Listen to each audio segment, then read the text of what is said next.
জ্বালানি তেলের মূল্য বৃদ্ধিতে ঢাকা ও চট্টগ্রাম মহানগর সহ দূরপাল্লার বাসে প্রতি কিলোমিটারে 11 পয়সা বাস ভাড়া বাড়ানোর ঘোষণা দিয়েছে সরকার।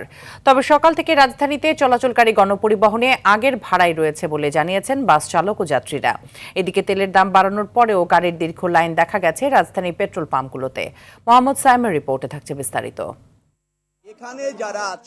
18 এপ্রিল ডিজেলের দাম লিটারে 15 টাকা বাড়িয়ে 115 টাকা করে সরকার।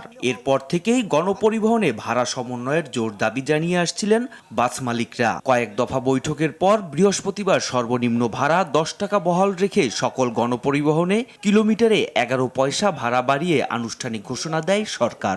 আমরা সর্বশেষ গতকাল এবং আজ 2 দিন সবার সাথে মিটিং করে যারা এই সেক্টরে যুক্ত 11 পয়সা পার কিলোমিটার বাড়া না সমন্বয় বলবো আমি সবসময়ের জন্য একটা সিদ্ধান্ত নেওয়া হয়েছে।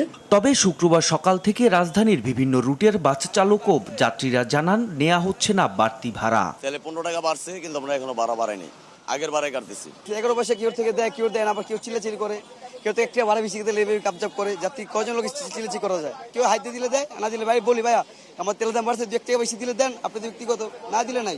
এর আগে 2022 সালে ডিজেলের দাম লিটার প্রতি 114 টাকা হলে বাস ভাড়া বাড়িয়েছিল গণপরিবহনগুলো। পরে কয়েক ধাপে ডিজেলের দাম কমলেও ভাড়া কমায়নি পরিবহন মালিকরা।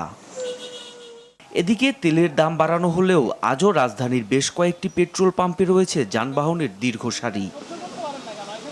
বাইক চালকরা জানান ফুয়েল পাস ব্যতীত মিলছে না তেল। 1.5 ঘন্টা হলো আমি সিরিয়ালে দাঁড়াইছি, দাঁড়ানোর পরে আপনার ফুয়েল পাস ছাড়া এখানে তেল দেওয়া হয় না। ফুয়েল পাস আমরা লাইন, এই যে লাইন আমরা তো বাইকের টাকা ফুয়েল পাস আমরা লাগে না। তবে প্রাইভেট কার চালকদের ক্ষেত্রে প্রয়োজন হয় না ফুয়েল পাসের। মোহাম্মদ সায়েম, RTV, ঢাকা।